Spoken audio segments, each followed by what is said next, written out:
Ma deuxième prison, encore émotionnelle, en dehors de la peur d'être différent, la peur d'être moi-même, je suis entré petit à petit dans une deuxième prison.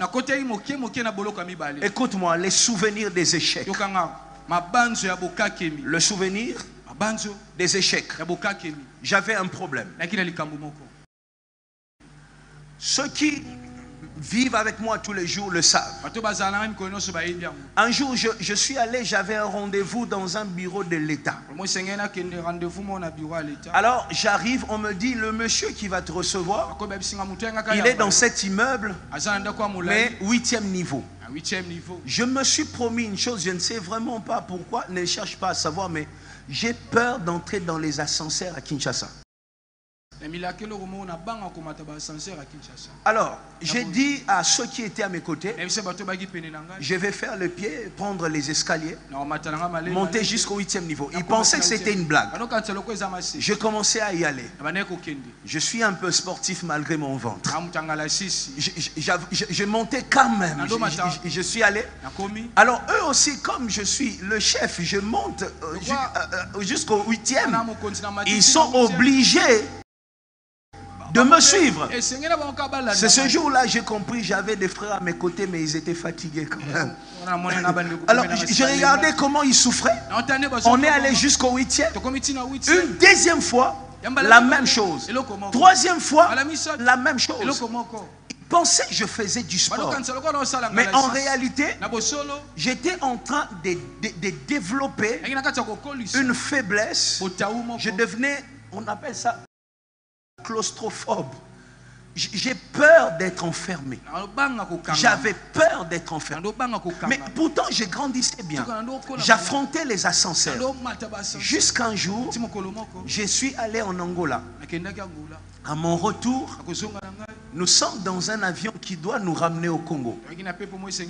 L'avion fait 2 heures du temps sur le tarmac, sans monter. Nous, on est dedans, on attend, le pilote ne nous dit rien. Au bout de 2 heures, l'avion monte. On doit atterrir à Brazzaville, ça devrait faire quelques minutes. On a fait 2 heures en haut. On atterrit, mais avant d'atterrir, on remarquait que plus on avançait, les gens commençaient à dormir dans l'avion.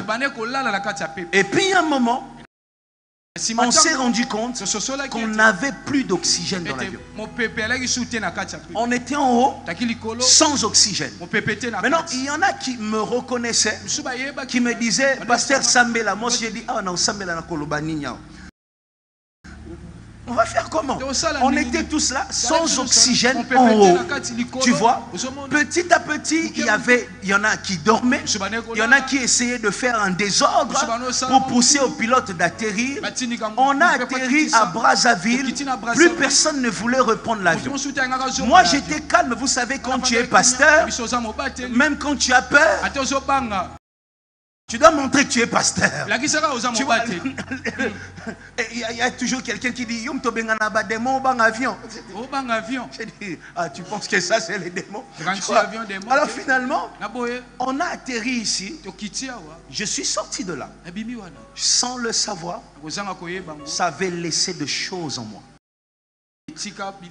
La deuxième fois, lorsque je suis monté dans un avion, c'était pas Air Angola, je sais pas quoi, c'était Air France. C'est sérieux quand même. La première chose, je suis entré, dès qu'on a fermé la porte, j'ai pris un petit cahier qui était là, le menu de l'avion. J'ai commencé à faire ça. J'étais en train de transpirer. À 22 heures, dans le froid. Je me suis rendu compte petit à petit que j'étais en train de développer cette chose qu'on appelle claustrophobie. Je ne pouvais plus entrer dans l'ascenseur. Je ne pouvais plus entrer dans un avion. Quand on entre dans un ascenseur, tu es à mes côtés. Je vais commencer à te faire des blagues parce que moi j'aime rire. Tu vas penser que j'ai envie de te faire rire. Mais en réalité, je cherche une distraction dans ma tête pour ne pas penser que je suis dans l'ascenseur. Jusqu'un jour, je suis encore monté dans un avion. On allait, je pense, à Abu Dhabi. Pouf! On a fermé la porte. Je regarde la personne qui est à mes côtés. La personne dormait.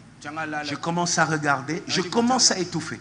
J'ai dit, Seigneur, au nom de Jésus, je ne suis pas malade. Je me sens bien.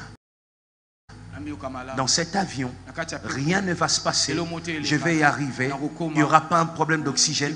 Dès que j'ai fini de parler, j'ai senti le Saint-Esprit m'envahir de paix. On est monté. On est descendu. J'étais entré dans une prison intérieure à cause d'un mauvais souvenir. Combien sont ici à cause de mauvais souvenirs? Un échec. Une chose que tu as fait qui n'a pas marché. Ça a installé une peur en toi. Tu n'oses plus. Tu n'essayes plus. Pour moi, c'était les avions, les ascenseurs. Dis-moi aujourd'hui, c'est quoi ton problème? C'est quoi ta maladie? Qu'est-ce que tu ne fais plus? Qu'est-ce qui te fait peur?